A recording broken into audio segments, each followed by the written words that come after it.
Good afternoon, good evening, good morning, wherever you are, and welcome to NerdTube. We are here today to talk about what if. I'm with my usual cohorts of the collector. How you doing, mate? I'm alright. And also cousin Cheeto. How you doing, mate? Yeah. Fantastic. Now this is what if episode 2. What would the universe be like, I guess, if T'Challa became Starlord? And this episode, even though it was similar length to the first episode, it didn't feel rushed at all.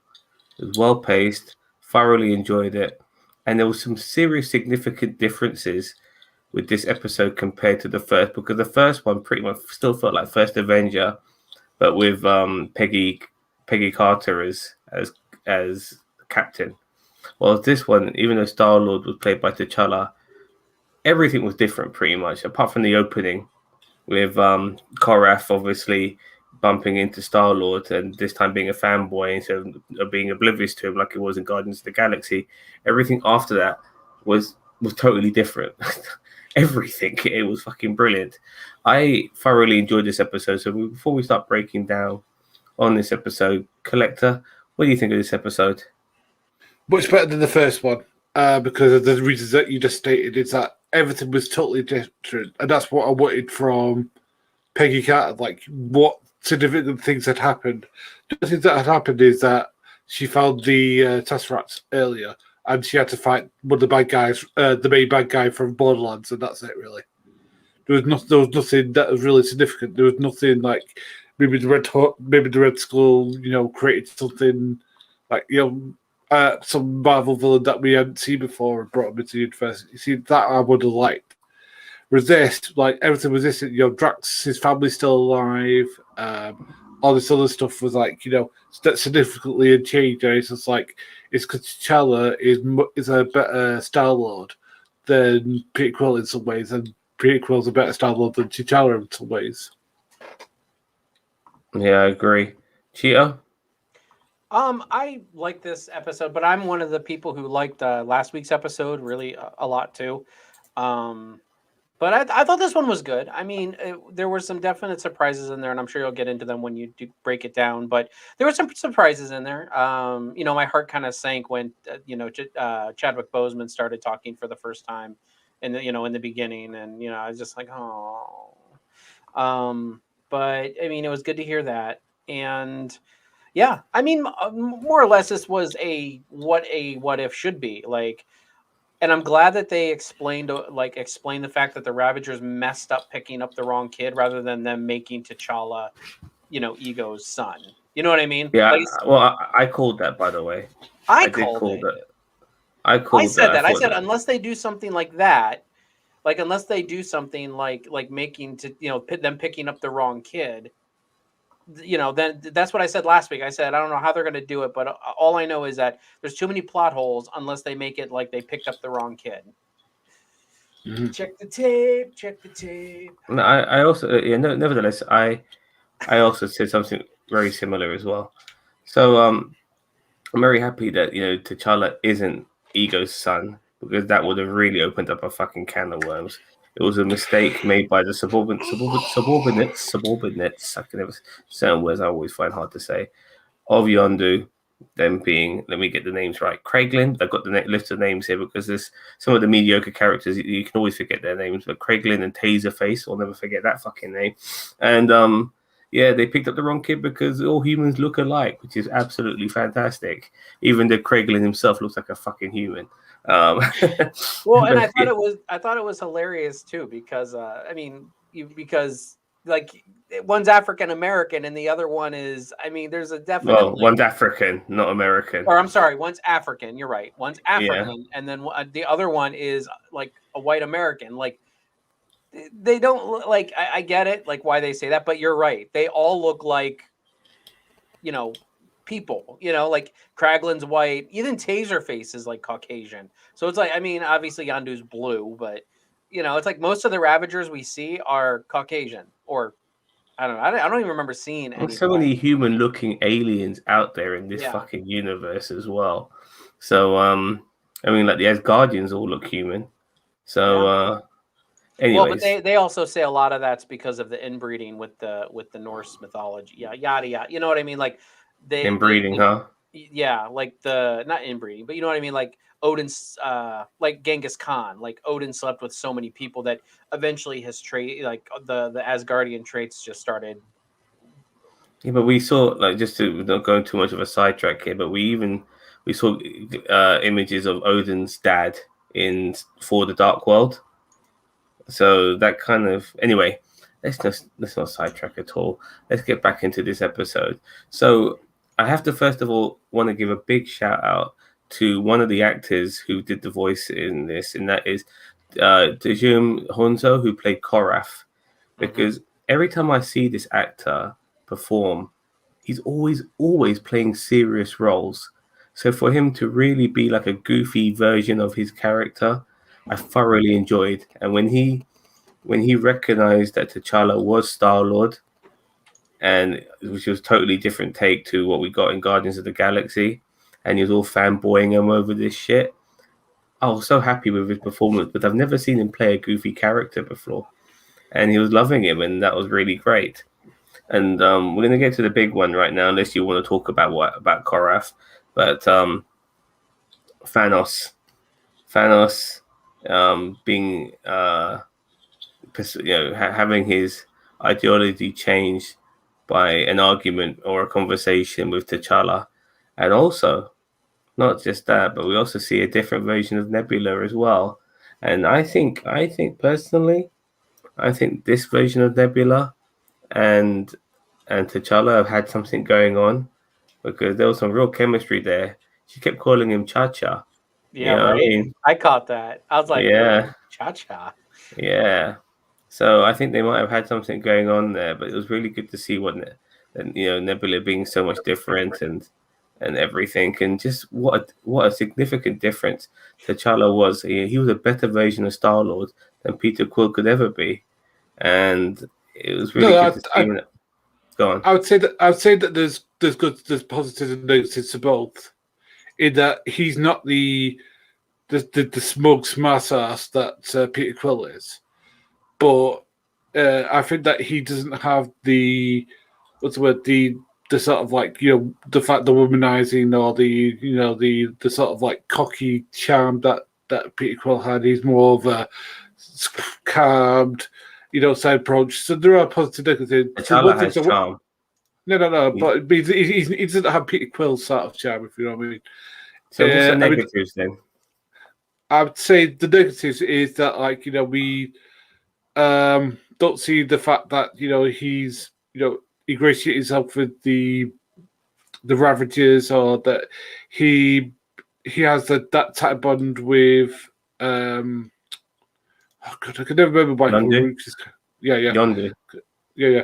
Because he's basically a pseudo father and stuff like that, whereas he knows that his father's still alive. So I didn't get that aspect that is in the Guardians films. And plus, I missed the whole radio stuff because like I wanted him to like break out the radio, because he's going to just break it out, but then I realized the reason. And the thing is, and plus, why's he called Starlord? The reason that Peter Quill's called Starlord is because that's what his mother used to call him. That's a big Interesting. plot hole that I noticed. By the way, that's Oh, interesting. I'm glad you I'm glad you brought that up. Um, so regarding Yondu and the Ravagers, they became, it pretty much became Robin Hood and his merry men, obviously with Thanos as part of the team as well. I mean, there's some serious muscle there, and he's fucking smart too. So, did you like this alternative version? Because this was like a different. This wasn't a play-by-play Guardians of the Galaxy the same way Captain Carter was. This had a totally different beat. More of an Ocean's 11 style, if anything. And we had a different Guardians of the Galaxy. Like, we did see Drax in this, but he was just a bartender. There's no Gamora. There's no Rocket. There's no Groot. I thought You know, I thought that was interesting that there was no Rocket, Gamora, and Groot. Like I saw when Nebula showed up, I'm like, okay, where's Gamora? What is Gamora? And I thought, what is Gamora? But I was waiting for it, and I mean, I know that there's been images of Gamora looking like Thanos. Thanos, so I thought maybe that now that Thanos is like not doing it, maybe that's what Gamora's doing, and she didn't even show up. So I was kind of like, oh, okay, well, I mean, But yeah, Drax showed up and his family's still alive, so I really like that. Also, I like the fact that we got Thanos interacting with everybody, and it's like that sounds like Jay said. He said, "Oh well, I changed my mind." And stuff like, I was like, "That's weird." It's like T'Challa's that much of a flaming persuasive bastard, but I then realized, yeah, T'Challa's like been doing diplomacy since he was like from womb, so he's been bred to do that. I mean, I agree. It was a little weird, like, yeah, that basically T'Challa changed his mind on a conversation or an argument. But I do like the fact that everybody's giving him a hard time about it. Like the entire episode, he's like, I'm pretty sure that's genocide, man. Now, I don't know how you guys feel about, but when I was watching various YouTubers review this, and a few people had a bit of an issue of making jokes about genocide. I mean, we're talking about mass murder of billions and trillions of people. I mean, do you think that's worthy of making a joke? Yeah, I mean, because of one reason, it's fictional. Yeah, I mean, Yeah, okay. genocide kind of happen. Like genocide does happen in the real world, but it's just like, I mean, if people are really going to get that butthurt about it, then I mean, this may not be the universe for them. I personally was neither here nor there on that, but it was interesting. I mean, I never even thought about it until somebody brought it up. Like, is it worthy of making a joke? But nevertheless, I wasn't going to lose sleep over it. Can I just say something? Right, and it's Mhm. something that's always bothered me. Now that I can hear her accent, Kellen Gillan is a lot of things. Capable of doing an American accent, I don't think he's one of them. Really? I don't think the American accent is that great. Sorry. What about you, cousin Cheeto? Karen Gillan, Nebula. Is her accent good? As what, an American? Mm-hmm. Yeah. I thought it was fine. I never had any issue with it, ever. Are we talking about in the movies also, or just in this episode? Both. I mean, I've never had an issue with her accent. I've never ever sat back and been like, I mean, I know she's not American, but like I've never, even in the Jumanji movies, I never sat back and said, "Oh, that was a bit of a stretch of an accent or any." I mean, she has a pretty legitimate American accent, in my opinion. Okay, Yeah. fair enough. Okay, Go on, boss man. Try to think what else. The Collector. The Collector probably did 50 I was about to go on. I was going to go on to the Collector. So we do have a big bad of this episode, with Thanos now stepping down. He actually admitted that, with him out of the picture and going straight, there was a vacuum left, and the Collector came in. So it made me always wonder. I mean, I never thought Thanos ever thought of himself as a villain. So it's weird in the sense that he had this sort of gangster mindset. Well, he doesn't think of himself, but he did. He said there was a power vacuum, not the fact that he was a villain, but just the fact that Thanos, even before the Infinity Stones and all that, he was a galactic power. Like he was a powerhouse in the galactic scheme of things. Fair enough. So we get the Collector as the big bad of this episode, and he has a totally different sort of look to how he was in the movies. Also voiced by Benicio del Toro, by the way, and That he did really not sound like him. It was him. That's what. Wow.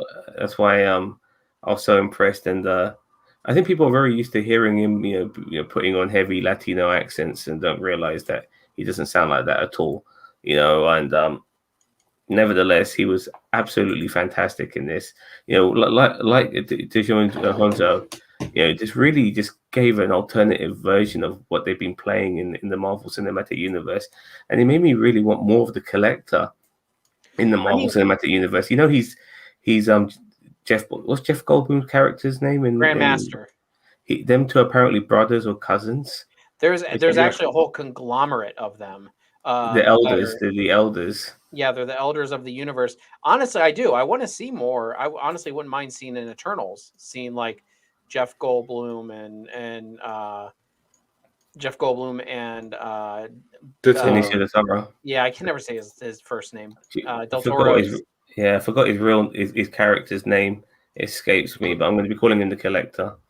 But yeah, like I want to see the Grandmaster and the Collector back. I mean, it'd be a nice nod to, like, you know, like, let's say that we do a flashback in Eternals, and like they just, you know, they happen to be crossing paths with, you know, the Grandmaster, because the Grandmaster and the Collector have been around for eons, even longer than the Eternals in the comics. So I mean, Oh, he's the rule of the universe, so to speak, and he's still living on nowhere. It's good to see that back again. By the way, I've always been a big fan of that, and he's got the Black Order as his personal bodyguard. How did you guys find that, Gio? I thought it was fun. I mean, it's nice seeing them again. Uh, you know, I don't know. I mean, I thought it was fun. It was a nice little nod to, like, the fact. I mean, it makes sense though, because I mean, when Thanos went straight, I mean, you know, they're unemployed. Where do they go? The next big power, which would be the Collector. So I mean, it just kind of made sense. Even so many people came back in this as well. Like, do you remember the girl who held the Power Stone in episode in Guardians of the Galaxy 1, who ended up killing herself? Mm-hmm. Her character's name was Karina. She is in this as well. The pink girl, who ends up shooting Ebony Maw in the back to save T'Challa when he breaks out. So there's so many. It's just, and I have to admit, it's those little things and those insignificant characters that do come back just to make it all make sense, regardless of how insignificant they were in the films.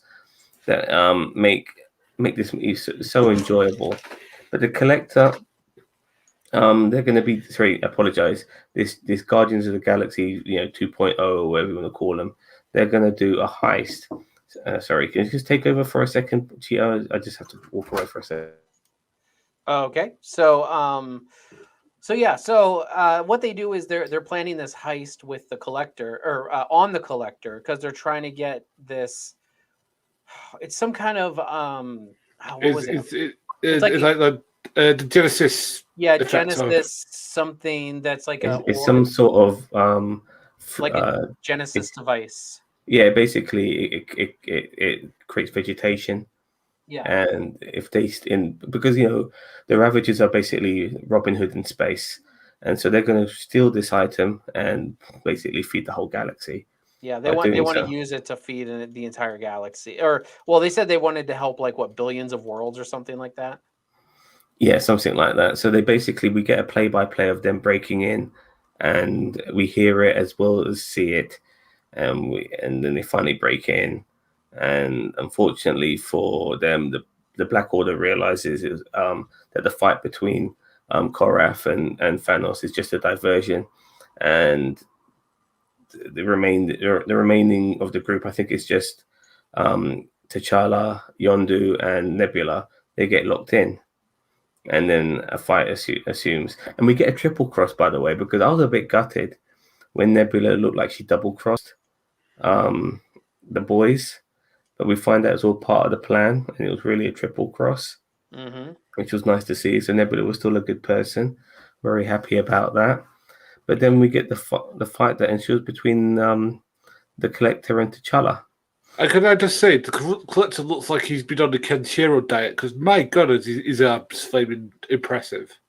Yeah, That's one thing I didn't like. It didn't make. I mean, it's fine. It's not like a big deal, but it's like, where did all this muscle mass come from for the Collector? Like, if they would have explained it away with, like, oh, I have this, enhancement technology from this certain planet that makes me able to, like, Hulk out or whatever. It increases my body mass ×2, and that's why I can be this big or whatever. But it's just like, I mean, okay, yeah, let's say his arms day must be pretty crazy if he got that buff since Thanos turned straight. I just want all of us to. Oh, Boss Man just disappeared for a sec. I just want us to remember that the period this is set in is the year 2008. So this is before Mjolnir got enchanted with the worthiness, and this is before Steve Rogers got thawed out the ice. So it does make sense when we see the collection of the Collector that we see Mjolnir and the Captain America shield as part of his collection. But how the hell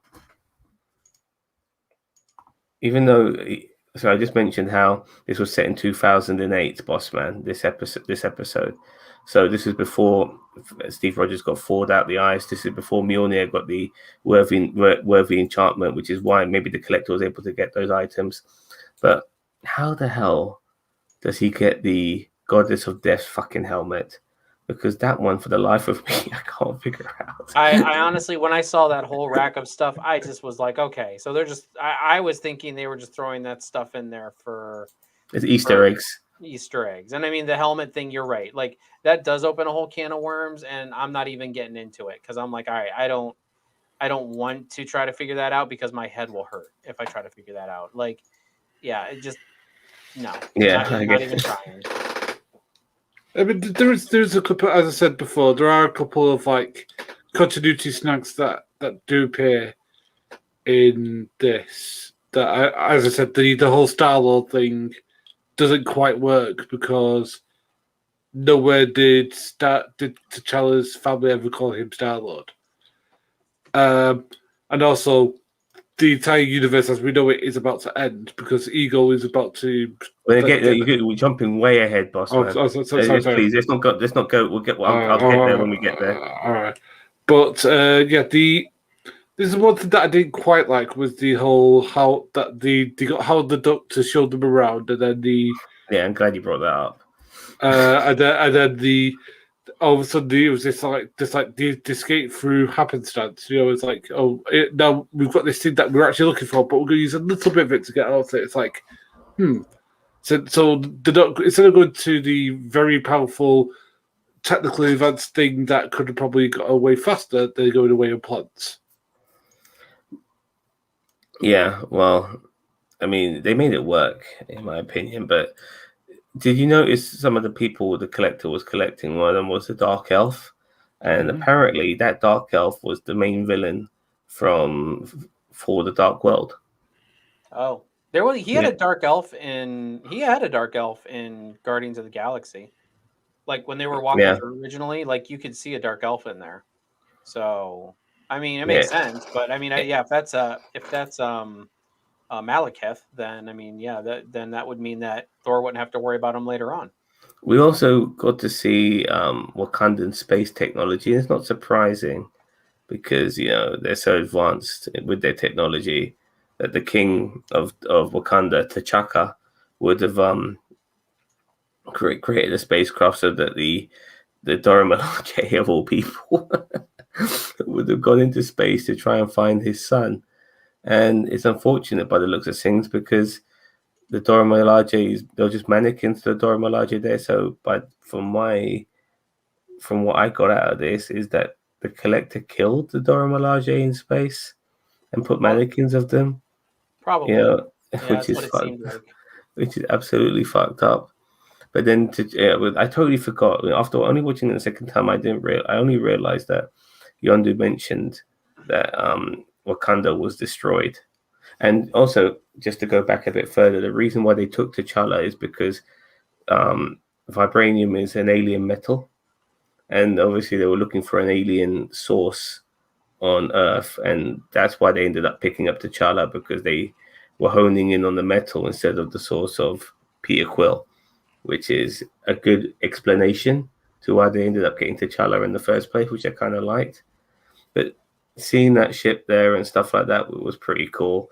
Seeing all those other aliens was pretty cool. And having that fight scene at the end was pretty cool. Anything you want to mention about that fight scene? Did you guys enjoy it? I'll start with you, Cheetah. No, I mean, it was fine. I'm trying to remember what I mean. The whole. You didn't mention Howard the Duck, by the way. Bossman brought him up, but bring him. Please mention him again. Oh, I mean, it was fun to see Howard the Duck do more than just sit there and sip on a martini. Oh wait, that's all he did. But I mean, that was just fun. It was another fun Easter egg, and I knew they were going to do that. Like I knew they were going to have Howard the Duck in it, just because you can't have like the collector and not have Howard the Duck show up because reasons. Because everybody loves Howard the Duck for some reason. I don't give a fuck about Howard the Duck, but he doesn't feel like the Howard the Duck I saw back in the 80s. You know what I mean? He feels like he's not at all. He's nothing like that. This Howard the Duck likes to fucking sip on martinis. You know what I mean? I can't remember the other Howard the Duck being like that at all. But nevertheless, I'm glad he didn't overstay his welcome. He came in there, showed T'Challa around a little bit, then he was an afterthought, which is honestly the way I want to keep him, because I I don't give a fuck about Howard the Duck. I For know, me, but it's he's always like a deep cut Easter egg. or duck egg in this case. Yes, So correct. so we got the fight between Yondu and T'Challa, because a Ravager never flies solo, which was pretty cool. They did another callback on that, showing that Yondu's always got his back. And then they had their little ruckus, and they did sticky fingers, which sounds disgusting. But in this case, sticky fingers basically means getting the shit beaten out of you, so you can end up stealing something from the person beating you up and then using it against them, which is what Yondu did. And then he throws the collector into a cage, and that's how they beat him. Did you guys like that? Because so saying, "Oh I shit, thought no I, karma." I thought they was intelligence using the thing against him. Is just that they're very trusting of the woman who was his whatever she is, manager, maid, whatever, Waitress. waitress, yeah, whatever she is. Well, she did save. She did save T'Challa from Ebony Maw. So, because when they were doing their breakout, and T'Challa broke out with the vibranium by breaking the glass, Ebony Maw had T'Challa, and if it wasn't for Karina, the pink girl, um, T'Challa's plan would have backfired. So that's why they trusted her, because T'Challa even said to her, "I'm in your debt." Remember that? So they trusted her, and that was really nice. And she liked what he had to say regarding no man belongs in a cage and stuff like that, which is very inspiring, I guess. But I love your we, and I guess like I very guess, underwhelming. well, there's some people who belong in a cage, but we're talking criminals here and stuff like that. But that's a whole different matter. So they defeat the collector, but the Black Order are still about doing their shit. Do you feel that Thanos was nerfed in this episode? Because he had a problem with one of the members, the big guy, I forgot his name, with the hammer. I don't remember his name either. I don't remember his name either, sorry. No problem, but who we're talking about. Thanos Yeah. should have been able to take care of him, but he seemed to struggle with that. Well, And then because what's her face? soft.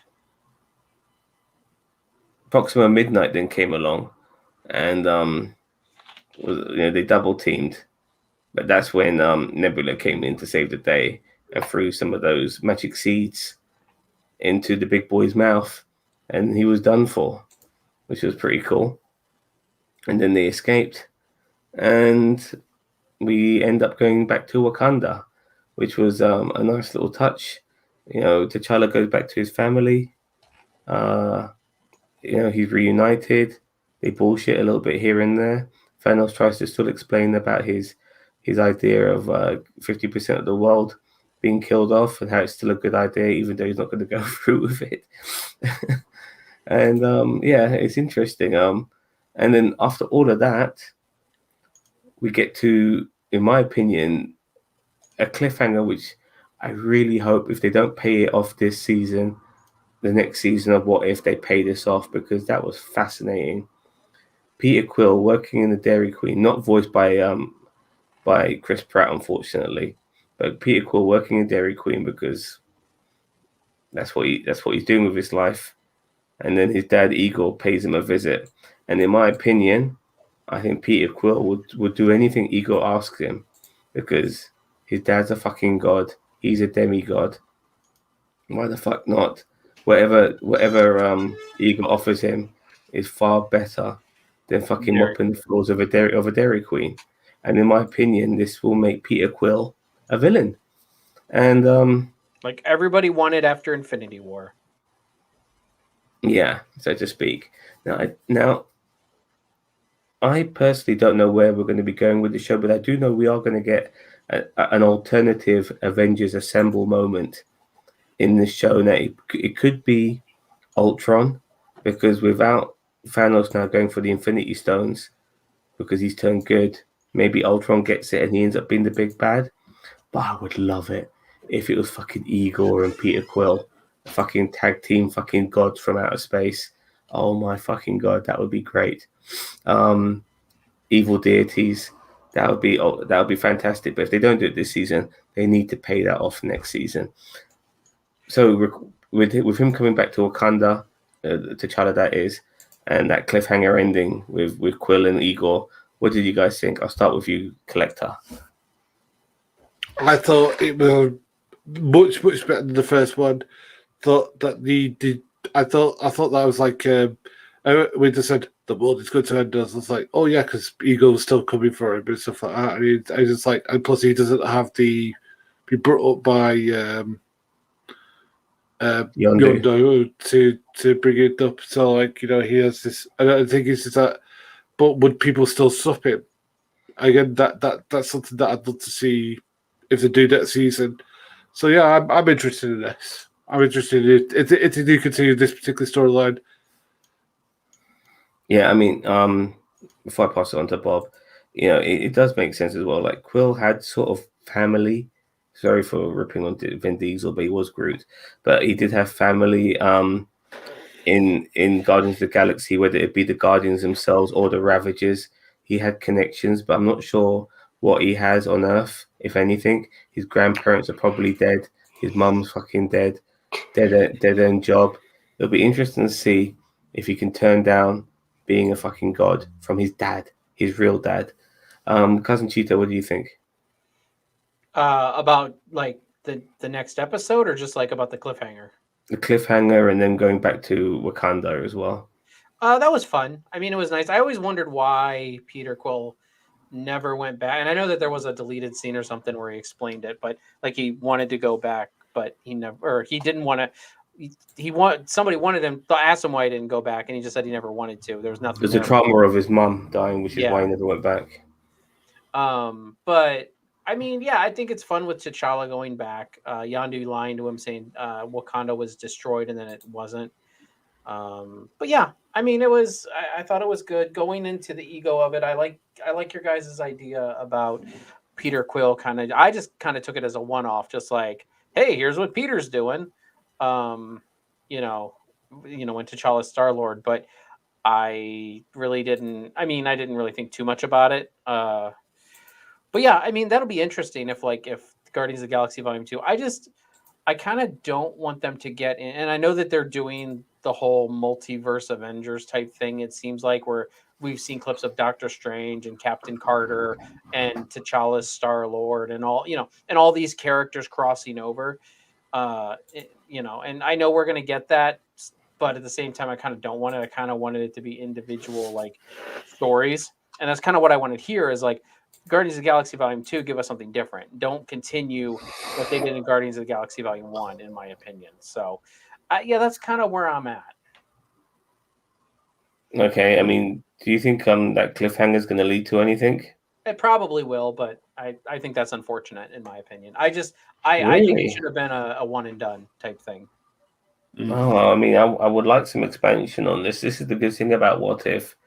They can do anything they want, really. I understand, but it also limits their possibilities. You know what I mean? Like they could do something completely different with Guardians Volume 2 or Guardians Volume 2's episode. I guess, but okay. So this was the episode. I mean, like we all said before, far better than episode 1. Great pacing. I think it was on par with episode 1, but I don't know. I don't know what you guys have against. I don't know what you guys have against episode 1. The problem with episode 1, it was. I hated it. I didn't hate it. It was because a woman's Captain America. That's why. No. It's because apart from that, nothing really had changed. It's like going, all right, we want to change this thing. Oh, great, go for it. All right, what's changed? All right, she found the Tesseracts quicker, and she had to fight the bad guy, the bad guy from Borderlands. That's all that changed. They followed similar beats to the first Avenger, And First Avenger is like a 2 hour movie, and they're basically condensing a 2 hour movie in 30 minutes. So it felt very rushed. It felt extremely rushed. I mean, And I see the point where you guys say it was rushed, but I still don't think it was a bad episode at all. Period. I really I, like did, I it. No, didn't it's just hate it. I didn't hate And on it top at of all. that, they put freaking Iron Man in there in the first episode. Like, no. I like that. there are tons of differences. But anyway. So, but that's about episode one. I don't understand this hate for episode one when I thought it was a very good What If, because sometimes What If is not like a massive divergence from, like, sometimes all they do is they take the, in some What If comics, they do whole storylines the same but with a different character with like little differences. It doesn't have to be like this one with like massive differences across the galaxy. So that's why I don't get why, because I mean, all the What Ifs I've gotten, you get either your really really crazy differences or your small differences with different characters.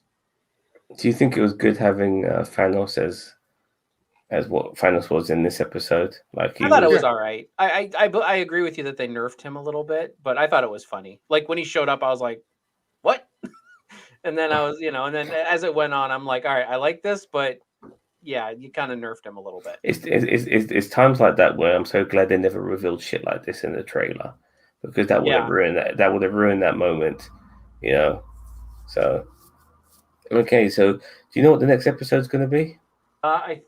I think it's about Loki. Like if Loki came to Earth, like if Loki didn't attack Earth, but he like came to Earth like with his army already, I think, or something. Like I've seen images of like him and like in Superman or like a Man of Steel, where it's like Superman. no. Like in that movie, remember when they're in like all the military is standing there, and like then the Kryptonians show So he up. negotiates. Yeah, and and then there's that scene, and then there's one where he's walking in through the UN, and he's got like the Shatari guards with him. So I mean, I think it's more of like, what if Loki didn't try to invade Earth? Like you know what I mean? Like he didn't try to invade Earth by attack. I don't know how they're gonna word it, but that's kind of the inkling I got. I might be Some wrong. sort of long con, maybe. Yeah. Yeah, definitely. Instead of him trying to covertly invade like he did with Shield and all that other stuff, he actually actually goes to the world leaders and take him to your leader and yada yada. So Tries to be charismatic and grift people that way. yeah. Yeah. Okay. Yeah, because he's still an asshole. This version of Loki, so he's not reformed like he is in the television show. So it's going to be interesting to see what happens. You got anything to say on that, boss man? No, what is? Does everyone know what the next one's going to be? That's what we're talking about. Loki. No, it's going to be Loki again. After Loki the series, I don't know. I mean, because I think that I've been a bit Loki, but I mean, like, if it's like Loki, I don't know, doesn't take over as leader of Asgard or something like that, or doesn't try and take the Tesseract. That could be interesting, but it's gonna be more than just Loki, in my opinion. I think we're gonna get a decent amount of Nick Fury as well, and maybe a bit of Clint Barton, Hawkeye too. So it's gonna be interesting to see what they have to offer. That's pretty much on What If. I hope you guys appreciate that. I just want to quickly just change gears here, because yesterday we got a trailer for Star Wars Visions. Now, I fucking love the look of this trailer. It came out like a bat out of hell with several different animation styles, and I can't wait until this show comes out. And it's going to be coming out at the same time as What If. It's going to come on the same day as well, I believe. I think the 22nd of September is a Wednesday, which is a bit of a silly day to put it on, but nevertheless, that's going to be coming out. I thought the trailer looked good. I'm kind of surprised out of all three of us, you're the one who's the least excited, Cheeto, because you have an affiliation with certain Japanese title sort of stuff. Dragon Ball. That's it. Literally the only anime Dragon I Ball. watch Dragon is Ball. Dragon Ball. There's variations of Dragon Ball. You know what I mean? There's Dragon Ball Z and GT and fucking Ojodwi and all that sort of shit. No, I don't watch Yu-Gi-Oh! I don't watch Cowboy Bebop. But there's Dragon Naruto, Ball. I don't like any of it except for Dragon Ball. Yeah, but Dragon Ball does an abundance of episodes, and plus you're a big fan of Final Fantasy, which is also Japanese as well. Well, it's You know, Japanese, but I mean that's a totally different ball game. no doubt. But I'm just saying that you got some sort of affiliation there. I just thought you'd be a bit more on board with this, as well as being a Star Wars fan. But Okay, anyway, but as long as I am to do what I'm about to do, I've got to do it. I agree with Jason that there's too much Jedi in Star Wars now. Because every bloody one of those bloody vision stories looks like it's going to be a bloody Jedi story. And I love Jedi stuff, I really do. But there's more to Star Wars canon, there's more to Star Wars lore than bloody just Jedi shit. And I'm sorry, I love Jedi stuff. The way to make them special is to keep them special. If that makes sense. well, look, it's not canon for a start, boss man. I know it's not And canon, but it's not, which is in my opinion really good, which means they can fucking do anything. And on top of that, you know, the Jedi are basically the samurai, yes, and I know that. this is Japanese shit here. So they're going to be basically putting the real samurai spin on the Jedi. Too much of a good thing, is my opinion. Exactly. It'll be good to see, regardless. No. I mean, I think the idea of like that. I mean, Catwoman. She's actually a Catwoman. Picking up Rabbit sort Girl, Rabbit, whatever it is. Picking up that sort of, I take on this responsibility. That's a cool story, and if that's got false stuff in it, then I want to see that story. What I don't want to see is it all be, because at least they should have some like bounty hunters. They should have some smugglers. They should have some like somebody who works for like a Jabba the Hutt sort of figure. You know, we should have like like space criminals. We should have some maybe space murderers. Like what happens if somebody's like a really evil asshole and some work for the Empire or something like that. Go ahead, Tito. Sorry. I'm going to jump right on there and be like, you guys just did a fan film reaction about a month or two ago about a TIE Fighter remaster. Yeah, it was fantastic. It was fantastic. Give us more of that stuff. That's what, if I saw stuff like that in here, I would have been more excited. But honestly, at this point, it's all these different styles of animation. First off, I hate it when they do that. Every different episode is a different animator. We got Gotham Knights out of that, and that sucked ass. So first off, I'm not excited about that. Second off, the Jedi are all over the place, so I'm going to bitch and moan about that, of course. And of course, if they do a bounty hunter episode, it's going to be about Boba Fett, which is, God, he's everywhere. But whatever. I mean, it's just like, because I think I did see a clip of Boba Fett in there somewhere. All right, I've got one word for you, Tito. Animatrix. There you go. I haven't watched it. I know of it. I haven't watched it. That's loads of different cartoon styles, and it works really well. Of the Matrix, the Animatrix. Yeah, no, of the Matrix. Yeah, Animatrix. Yeah. It's been a while since I've seen that, but it's a bloody awesome thing. If you've not watched it, Tito, I'd highly recommend it. It's probably the best thing is associated with the Matrix since the actual Matrix film. Okay. I do agree with you actually that it would have been nice to see a few pew space battles. Or people do maybe like just like good things, or see people laser fights, having to barter and stuff like that, and what happens to somebody if they commit a crime, and like somebody who's like smart about it, It was a very action oriented trailer, but still, it would have been nice to see some space battles in that trailer. I'll give you that. I don't think I saw any space battles in that trailer.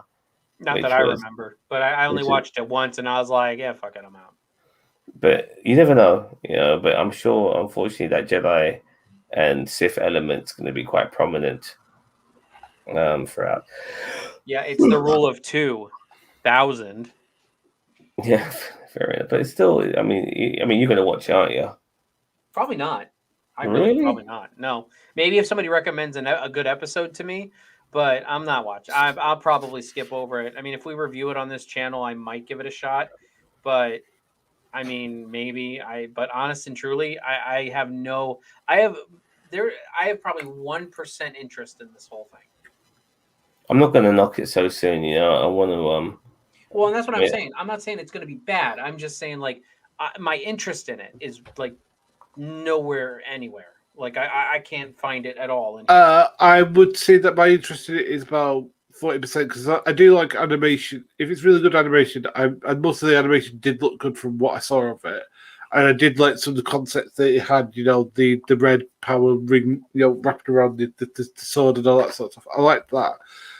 I just rather that we got a little bit of diversity in the actual storytelling. So we saw maybe like just space battles or whatever. It just looked a bit silly. Some of it. Sorry. No, fair enough. Fair enough. Anyway, it's not long to go. So tomorrow we have Lower Decks. Looking forward to that. Me You too. started watching that yet? The Collector. Nope. I do recommend it, mate. Definitely worth your time. Best Trek since DS9, hands down. Actually, talking of which, because people have talked about the new series of Picard and that apparently that could nerf the entire series of Deep Space Nine. So I've been watching Deep Space Nine to remind myself how good it is, and it's a really, really good show. I'm like 3 episodes in, and already it's a better show than Flaming Picard. Yeah, I'll agree with you. It's better. DS9 is better than Picard. That's for darn sure. But that's not how I look bad though. But it kind of starts. I mean, before the term serialized became a thing and everything, DS9 really serialized Star Trek. But it was done in the right way, and it was very organic. It could be. It's funny thing is, you could miss an episode of DS9 here or there, and you would still, it wouldn't be the end of the earth. So okay. So all right. So yeah, we got tomorrow's Lower Decks, and then Friday we're doing Titans. We'll be doing debates for that. I'll try and get some TikTok reviews out as well early in the morning if I can for you guys. So please keep an eye out for that. But until then, Cousin Cheetah, you got anything more to say, mate? Army Hearties. Fantastic. It's been a long day at work. I'm sorry. No problem. You get your rest and eat your pizza. Collector, you got any more to say? Watch this particular episode. Do not watch the last one. That last one was rubbish. This was actually good. There you go. I recommend watching both. Good. I recommend watching both. But I do think episode 2 was better than episode 1. But I wouldn't. Anyway, if you're a fan of this stuff, then watch it both. If you own Disney Plus, then make the most of your subscription. Watch it both, and that includes Visions in the future as well. All right. So thank you very much for watching. Have a nice day, guys. Don't forget to like, share, and subscribe to NerdTube. Oh, there's my camera. We are the greatest YouTube channel you've never heard of. Live long and prosper. Bye-bye.